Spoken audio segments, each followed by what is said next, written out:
Dr. Christophe. Thank you, whoever was recording Mouel. Dr. Christophe Le Mouel is joining us today. First of all, you have all muted yourself. And as we've done before, this presentation will be recorded. It's being recorded now, except for Q&A. At that time, I will encourage you to raise your hand. By now, we're all pros. You know what to do. I won't go there at the moment. I'll be facilitating or the discussion at the end. With that repetitive introduction, I would like to now go to our speaker with a brief bio, which is actually quite interesting. I needed to look up several places on the planet because I didn't know how to pronounce them that Christophe has studied. So Dr.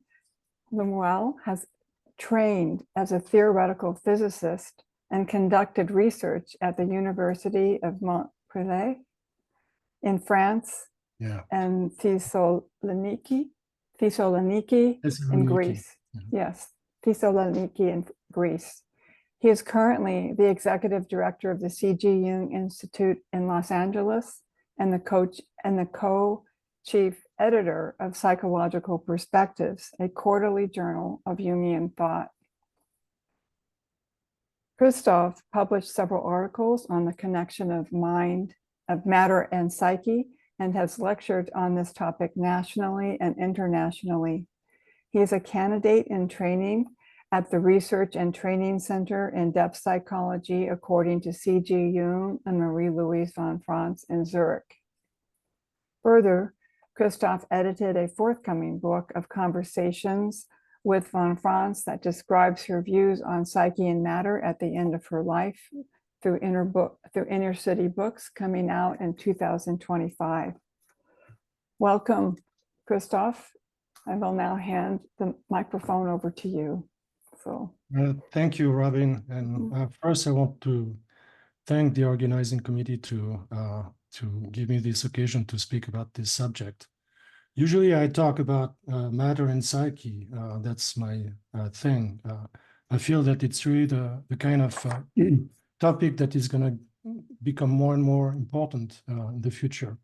So, and I always I've learned about Jung when I was 16, and I trained in quantum mechanics and mathematics around the same time. And so I'm in between two chairs in some ways, and it's uncomfortable, but I think it's a good place to be for the future. So let me share my presentation, PowerPoint presentation.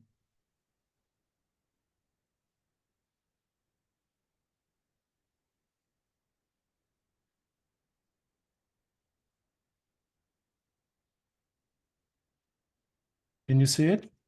Yes.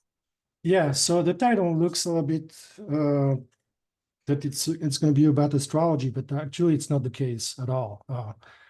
It's really about discussing an image that you see part of it here. So it's the topic is really about the transformation of the God image. That's really something very important in Jung's work. And I didn't think that I would have anything to contribute to that topic, but it proved, well, that lots of things that I do connect to that topic. So here is the image that I want to talk about. And so I need to say that my presentation is not going to be very linear. Eric Goodwin this morning in his wonderful presentation talked about imagination. He referred actually to a physicist who was saying that reality is not made of things, of atoms, but more of stories. Well, actually, that physicist was a very well-known quantum physicist called John Archibald Wheeler. And he was saying that matter is not made of atoms, but it's made of, well, we need to describe things in terms of elementary events. So that's really a big shift. We don't want to know what things are made of. We want to hear stories. And that's the kind of thing, that's the kind of ideas that you find in quantum mechanics. So in my presentation, what I want to say is a kind of story too. I'm not sure that my story is correct. It's just that this painting kept on calling me in some ways. And I want to tell you a few of these stories and try to create a kind of narrative around that. So I hope you follow me, and I hope I won't be too wrong.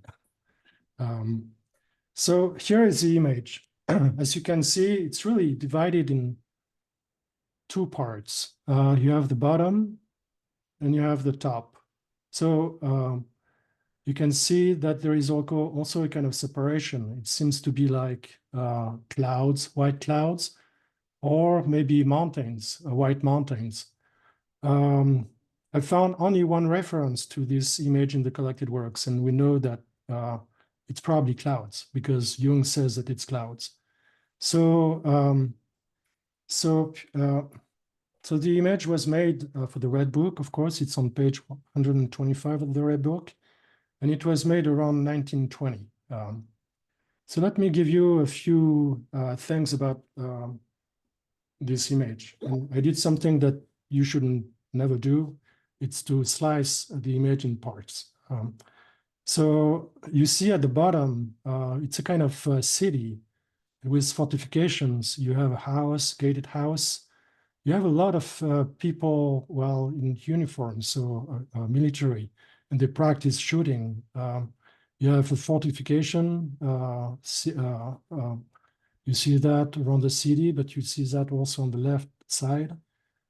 You have different details too. You have a ship on a canal.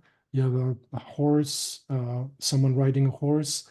You have a train, you have chimneys. So you can see that probably it came after the Industrial Revolution. And also in the distance, you see a sea, and you have a two-masted schooner there. And so this is part of the, well, there's many more details, and you can look at them.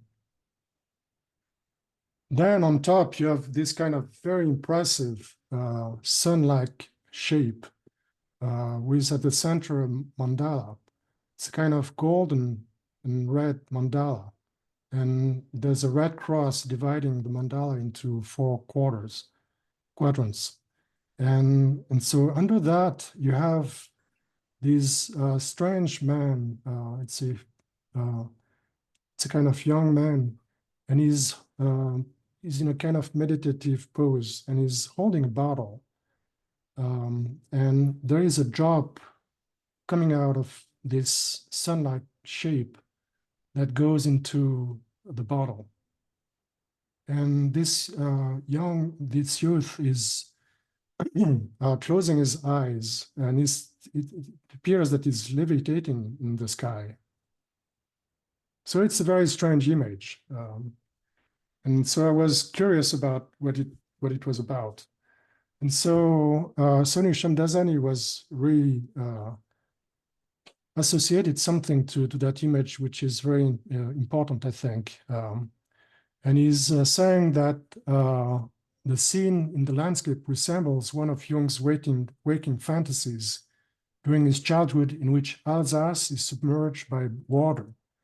Basel is turned into a port. There is a ship with sails and a steamer, a medieval town, a castle with cannons and soldiers and inhabitants of the town, and a canal. So he was referring actually to a waking fantasy that Jung had when he was 15, 16. It was at the beginning of the 1890s. And so at some point he was going to school and he saw a sailboat, and he was really, really amazed to see that. And he started to imagine all kind of stories around that. He thought that suddenly everything was, the lake was transformed into a sea. And so all kind of things happened in this fantasy. And he had this fantasy going to school and back for months until he got sick of it. So I'd like to talk more about the context of this vision. As a teenager, Jung was really uncertain about his life and what he wanted to do. And so you can see that in the fantasy actually is described in Memories, Dreams, and Reflections.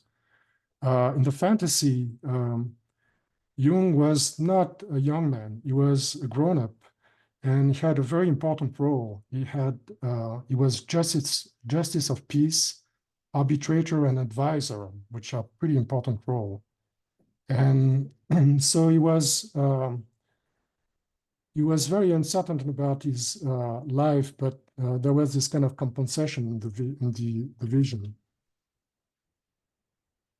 And if you look at also in the vision, sorry,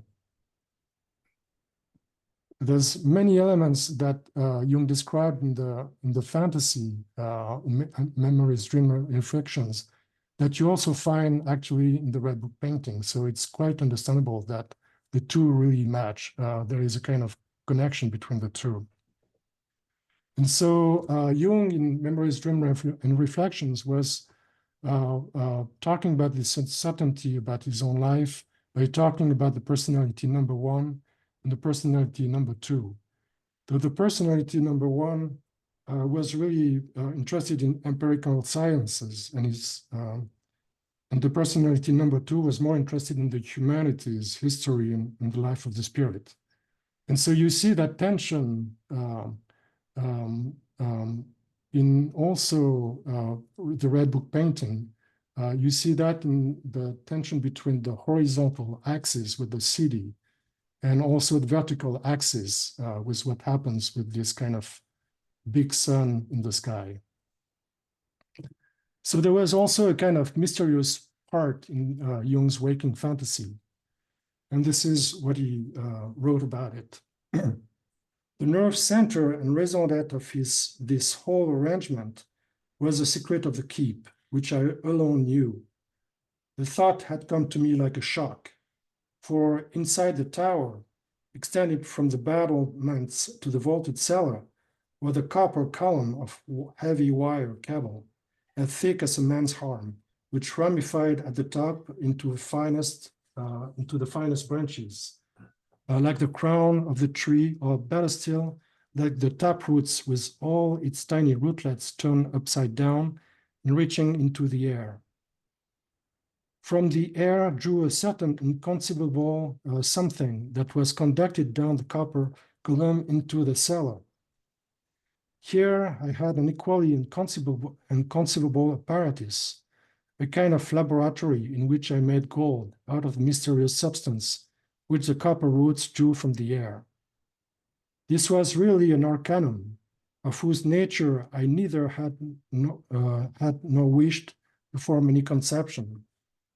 There was a kind of inner prohibition.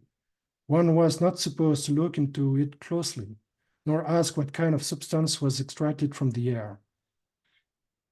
So you see, in that kind of fantasy, you have maybe the beginning of Jung's interest in alchemy.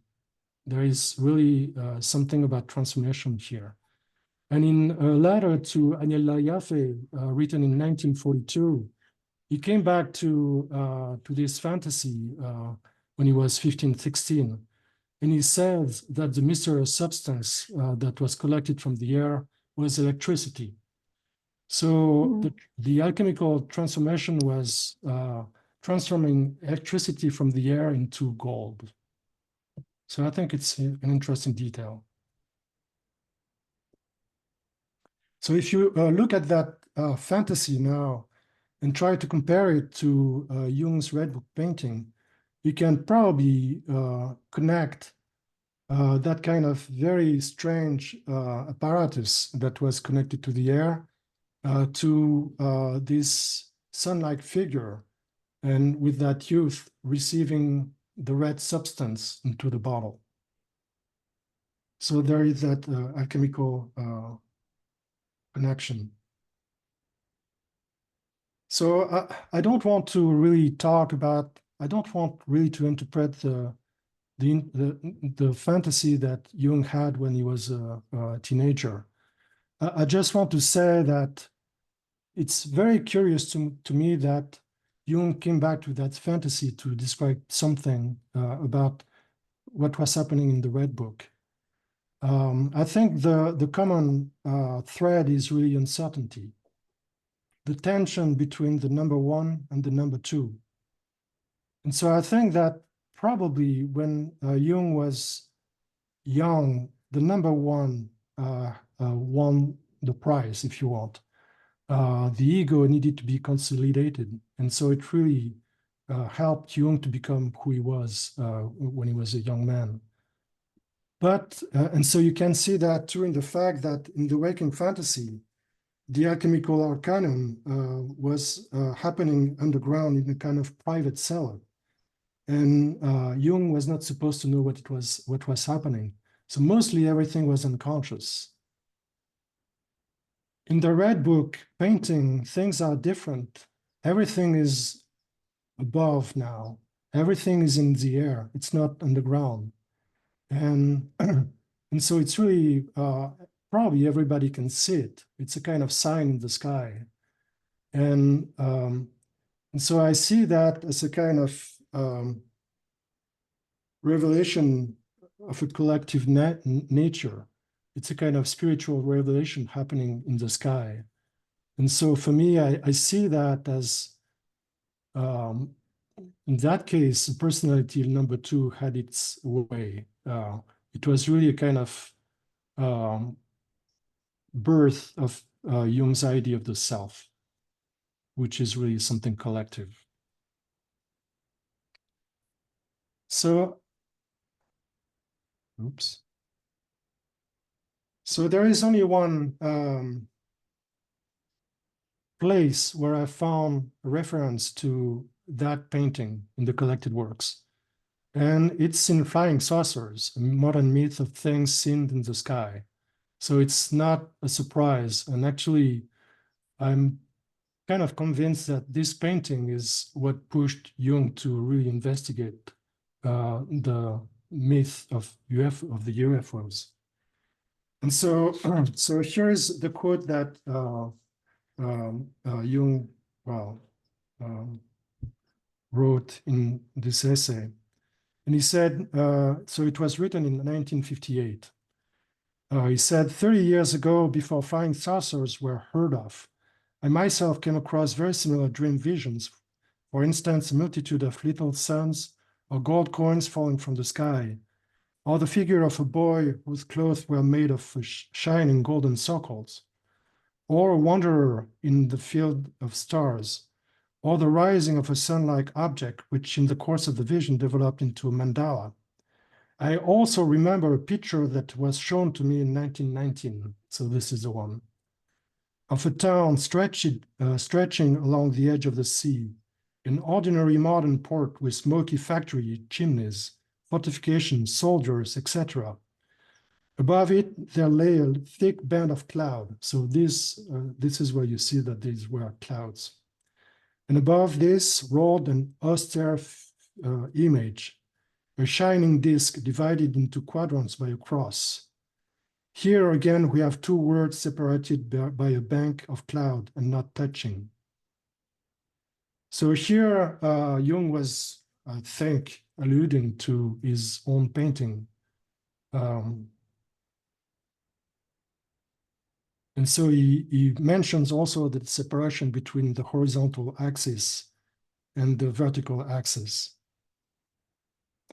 So he could probably have used this painting in his essay on the UFOs, but he decided to use another painting, which is actually, it's interesting because you can, when you read the commentary on this painting, you can see that you can apply a lot of things that he says to his own painting. And so this painting is a painting by Peter Björkhäuser, a Swiss painter. And so it's called The Fourth Dimension. And Björkhäuser actually gave it another name too, The Face of Waters. And the reason is that you see the face at the center of the image. You see some water falling down from the mouth. And Jung comments that that water doesn't seem to touch the vertical, the horizontal axis with this kind of red city, which is three-dimensional. That's why he says that probably that's why the painter called it the fourth dimension, the fourth dimension appearing here. So I don't know if you read that essay, but I just want to make a kind of parenthesis here. You see on the right side the image that you have in the collected works. You see the difference. It's very, very different. You have the black and white, which is not really showing the beauty of the image. But also there's something very strange, which is the image is the mirror image of the real one. If you see the original one, you see that the light is coming from the left. In the collected works, the light is coming from the right. So when you read the essay, Jung's essay, you're wondering, well, did you really see the image? How come that this black and white image is messed up? And actually, if you read the essay, you can see that Jung knew, well, saw the real painting, of course. He described the colors and he says that the light is coming from the left. So it's just the collected works who got it, that got it wrong.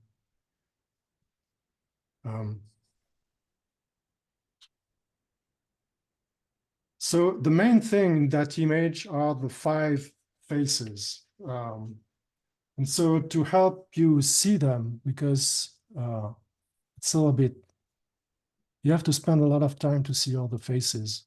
What I did is, again, slice an image.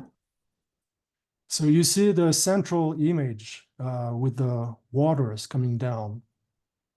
And then you see on the left, in the painting, if you look at this, all the faces below are inverted. So I had to turn them around.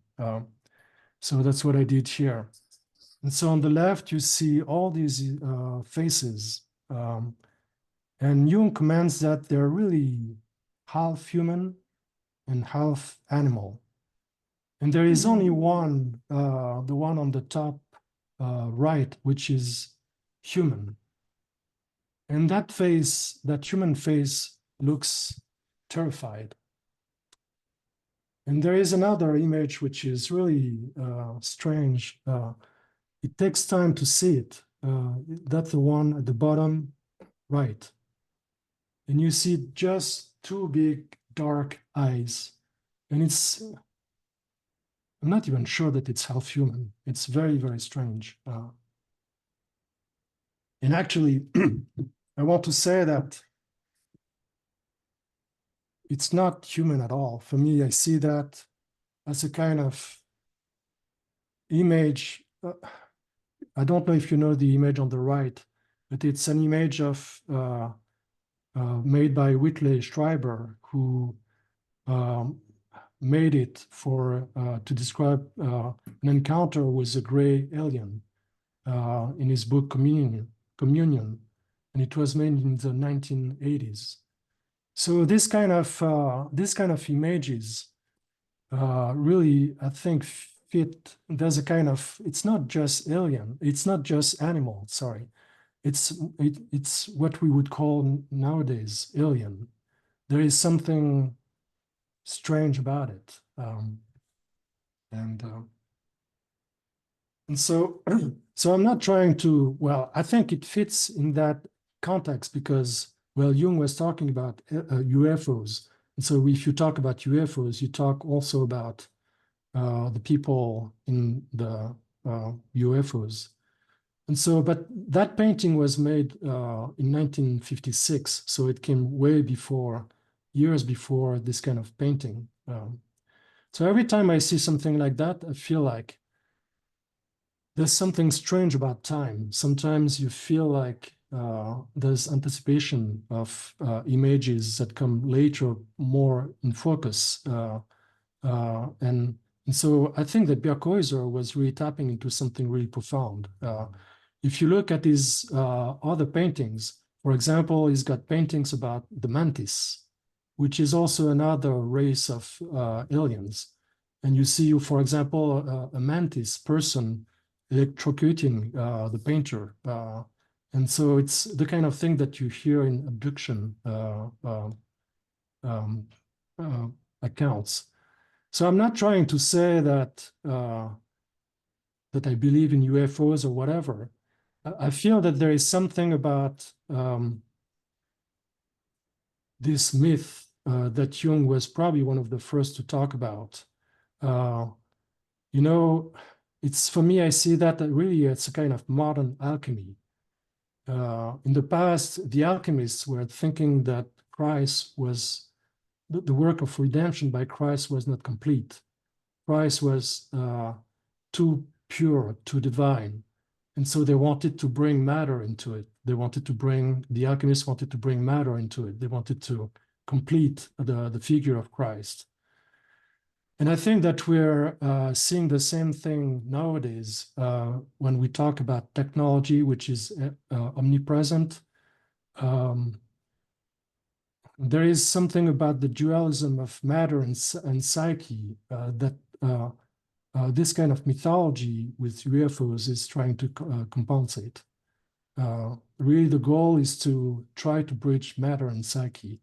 And everything about phenomena that can bring that kind of relativization of time and space and weird things happening like that, I think belongs to the new mythology and to the new story. So what I see in Bjerkhuyser's painting, that it represents a kind of mysterious alchemical process happening on a grand scale in the background of our civilization. And it is about the collective integration of something other, vaguely familiar and reminding us of our animal instinctuality. It is wholly alien to modern consciousness. So Bjerkhuyser actually painted that painting after two events. First, he had a dream that I'm going to read here. And after that, he had a vision. So I don't know anything about the vision, but the dream is the following. There were some paintings of mine there, strange ones that don't yet exist. One had Christ in it, among the other subjects, but done in a very unconventional fashion. His body was composed of shimmering white, looking like cut or engraved glass. The various subjects in the painting were unconnected and scattered across the canvas, with no linking background or other connection. It was a kind of vision of simultaneity.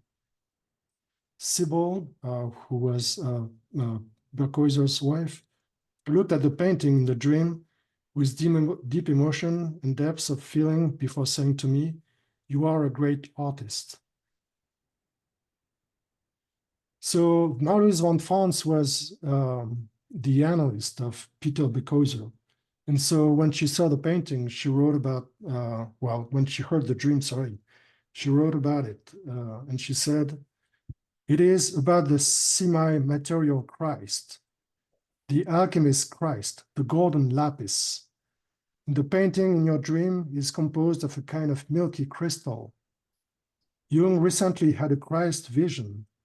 Christ was suddenly standing at the end of his bed, composed entirely of gold.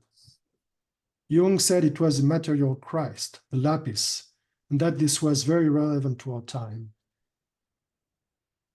So she said that in 1956, but actually Jung had this vision of the golden Christ in 1939, if you read Memories, Dreams, and Reflections.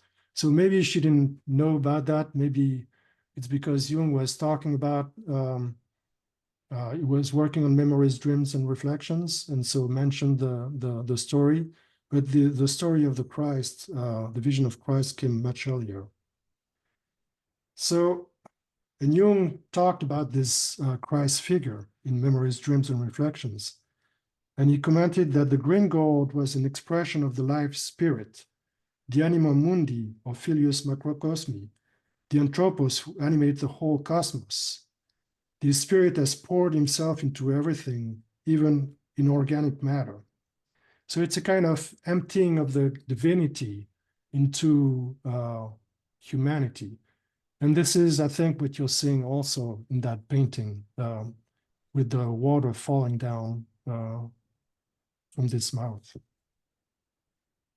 So I find it curious too that Jung didn't comment about the color because it's so important, I think. So he mentioned the colors. Actually, he said that there were soft dark red in the background, light watery greenish blue streaked with pale yellow and vermilion, and that's all he does with the color, which is really strange to me. And so I decided to look into that and to see what it could mean. And the rosy color actually is something very important. You know, Jung also in this essay talks about so you have 5 faces, and the one at the center is the quinta essentia, which is basically the lapis, the philosopher's stone. And so there's an alchemist, Gerhard Dorn, who talked a lot about the unus mundus, who said that the stone actually was animate, because at the final operation, by virtue of the power of this most noble fiery mystery, dark red liquid like blood sweats out drop by drop from the material and their vessel.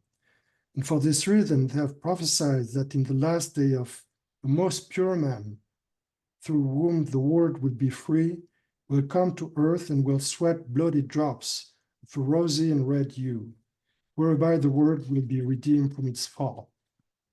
So I think that color is really the blood of the most pure man. This is what it refers to. And this is what is showing, I think, in that painting.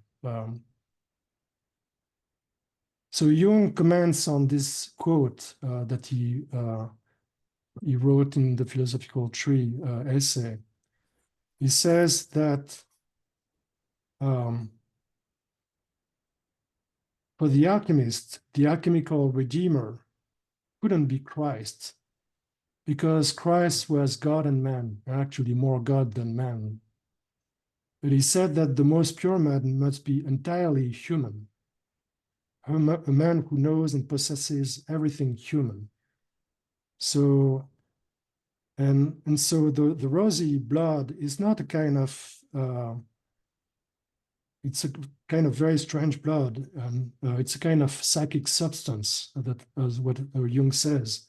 And he said that it's a manifestation of a certain kind of eros, which unifies the individual as well as the multitude in the sign of the rose and makes them whole. So I think this is what you see here in that painting. You see the most pure man divided into 5 parts. And so what is really striking to me is the alien nature of this face. And also the fact that the only fourth that is human is really scared to death. It's really frightened. So this is, I think, what you see also in Jung's Red Book painting, and I will come back to that in a minute. But first, I'd like to go back to go to another aspect of this painting. And so it's a concept of probability. I talked about the fact that Jung was very uncertain about his own life. And so for me, being a quantum physicist, I've been always interested by the idea of uncertainty, because it's really at the core of everything. The uncertainty principle in quantum mechanics is coming from the fact that you have a dual image of reality. You have the particle and the wave. And so because of that, you have kind of uncertainty. And you have probably the same thing when you talk about the personality number 1 and personality number 2. You have a kind of duality of things. You have the same thing when you have the horizontal axis and the vertical axis in the paintings that Jung was commenting. You have a kind of duality here. And when you talk about this, there's always a kind of uncertainty. And so a few years ago, what I did was to research the idea of uncertainty and the mathematical concept of probability, because this is really the mathematical equivalent of uncertainty. And so Jung also was very interested in that idea. He discussed that with Wolfgang Pauli, so this is what you see here on screen is part of correspondence between the two men. And it happened during the time when Jung was working on the idea of synchronicity. And so Jung was really saying that there is really a deep connection between this idea of probability and the idea of archetype. That's why for me, every time when I hear that archetypes are material, I cringe a little bit because I feel it doesn't go deep enough. First, when you look at quantum mechanics, matter is really very fuzzy. So if you want to go deeper than what you have, than the materialistic approach, what you need to do is look at numbers and mathematics and what it is. And actually in the UFOSA, Jung says that the two dimensions, the horizontal and the vertical, connect through number. So this is really the part that is really at the core of reality, what number is. And so I was doing some research on this concept of probability. And of course, I was interested in who discovered that concept of probability. And so this idea was created by two French mathematicians, Blaise Pascal and Pierre de Fermat. Fermat is very famous for the Fermat's theorem. And Blaise Pascal is also a famous person. And I'm going to talk a little bit more about him if I have time. But so I first did some research on Pascal, and I was surprised to find a portrait of him that exactly looked like the sun in Jung's Red Book painting. So it's a portrait of Pascal that is, it was completely unknown for some time. Actually, you can find it at the Archbishopric of Toulouse in France. And so it emerged because of Wikipedia. And so I don't think that Jung got the idea of creating that sun from this portrait. I think it's just a coincidence. And the coincidence, the meaning of this coincidence for me is uncertainty and the idea of probability. So I'm going to talk more about this. But first, I wanted to talk a little bit about Pascal. So he was a kind of prodigy. He was a spirit of the scientific revolution. At the same time, he was a very deeply conflicted man. He was extremely faithful. He was a Catholic. And at the same time, he was a scientist, the new science that we developed around that time. Here you see, for example, on top, an image of what we call now the Pascaline, which is a kind of computer that he designed and when he was 19, because his father was a tax collector and he wanted to help his father to calculate the taxes. And so he decided to create that. And now people think that it's the first computer. And he did all kind of work on pressure, hydrostatic.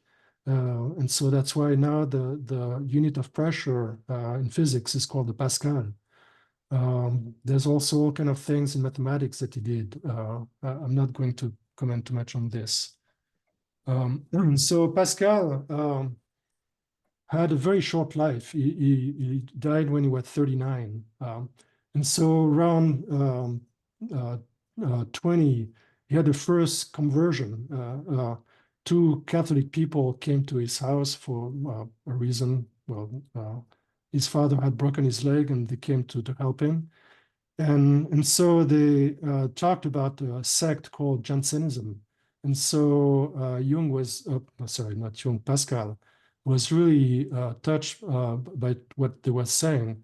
They were saying that you had to go back to the face of Augustine, and so just renounce everything about the word and don't do science. Don't do the science. That was not good. And just go back to pray and meditate and so Pascal was really interested in that, and so he actually was the first converted by these two people, and then Pascal after that converted the rest of the family. So it was he was converted for a few years, and then after that he went back to his science, to his experiments, until the time when he worked on the idea of probability and uncertainty. And that is a time when he had his second conversion. And that is due to one thing that happened to him. He had a vision of God. And that vision of God, nobody knew that around him that he had this vision, because people knew about it because he wrote that down on a piece of paper called the Memorial. And he had two memorial on his. What he did is he wrote what he experienced during that time, and he sewed that to his own coat to keep it next to his chest. And people found that after his death, but he never talked about it. And so here is part of the memorial. And so the vision that he had was fire. There's nothing else. It's just saying, well, look, he talks about the time when that happened. And so he talked about suddenly about seeing that vision for two hours. And what he saw was a vision of God. Well, he interpreted that as a kind of vision of God, which gave him the certitude, the certainty that God existed. And because of that, he could just renounce everything in the daily life, like science. It was really a kind of thing that really appeased him. It was a fount of living water for him. And he was scared that God would disappear and leave living. And so this vision of God, so this is a copy of the memorial. So I don't know if you see on top, there's, I don't know if you can see well, but on top of the image, there is that cross with the rays. And you see that also at the bottom. And I don't think that it's just some embellishment. I think what Pascal was doing here is just make a small drawing of what he saw.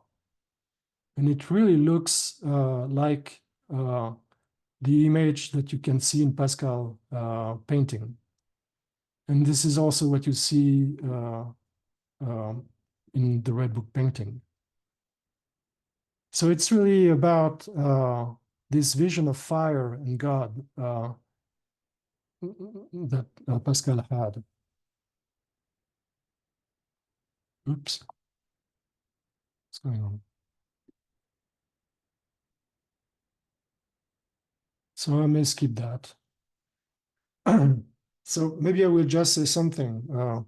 Pascal came at the same time as Descartes. And Descartes was really trying to find a grounding for the new science in the fact that if you think, you are, the cogito ergo sum.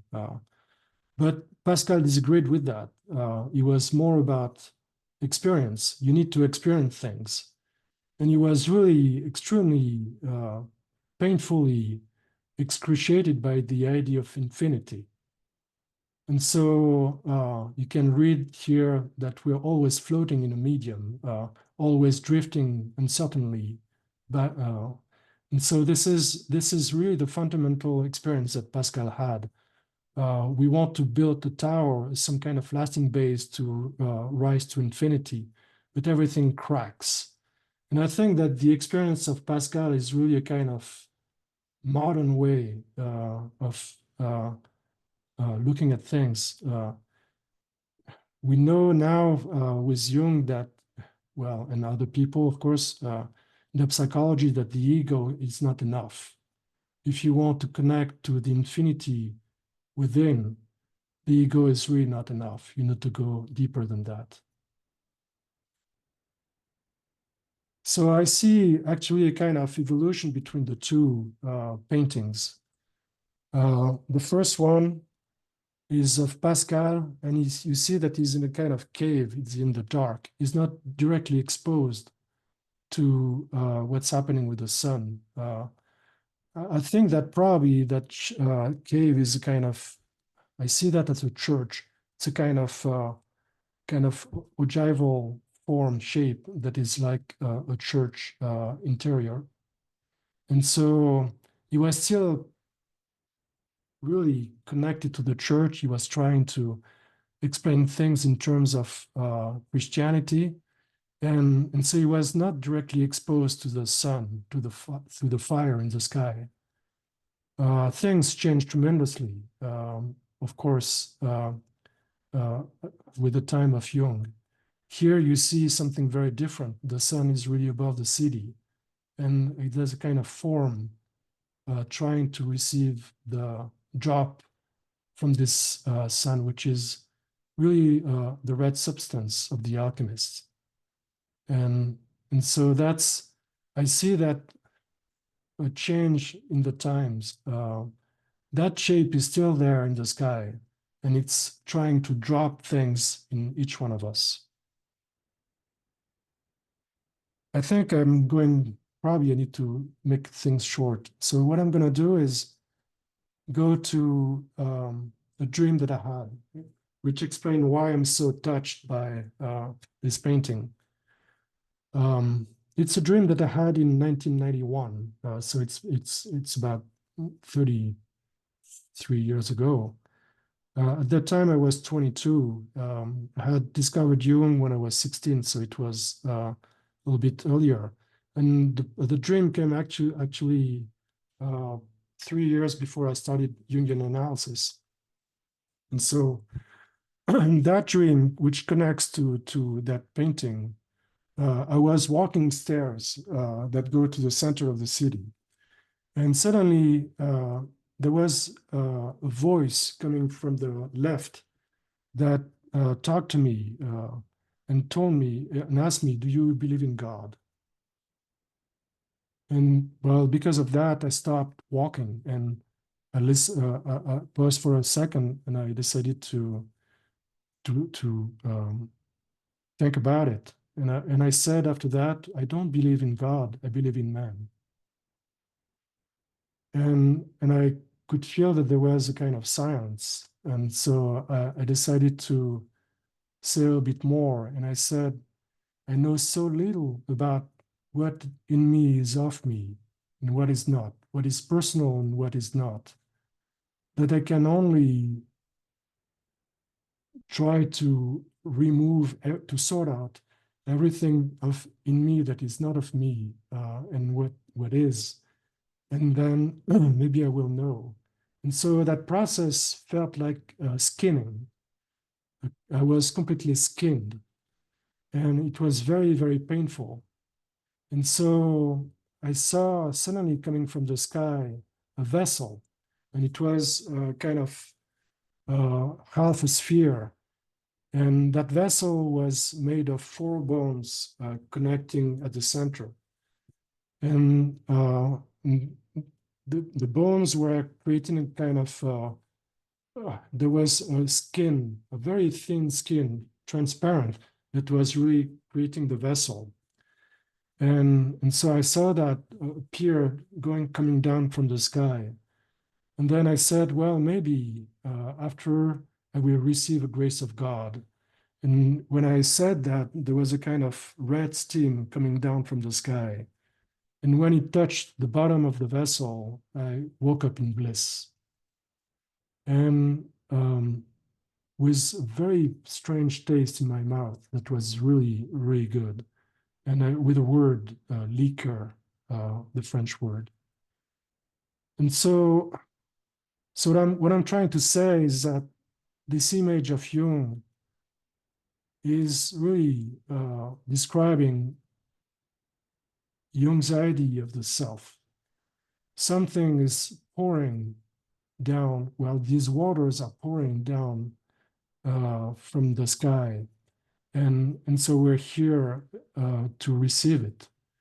And this is called the grace of God. When I was younger, I called that the cœur de feu, which is the fire of heart. And I learned about Pascal and everything else after that. So I think this is what individuation is about. And I think that the more people do that, the more people individuate, the more, if you look at the evolution of images in the Red Book, you can see that at the end, you have a community of people connected by this kind of radiation in the last image of the Red Book. And I think this is creating a kind of temple, a kind of connection between men who are connected this way, even if they don't know it. And that is what the alchemists were talking about, the most pure man, and the kind of rosy blue influence connecting people. I think I'm going to stop here. Thank you. Thank you. I will take a Jung and a deep and energizing breath. Thank you very much. I want to see you on the screen for your presentation. I feel as though you've certainly invited me and us into your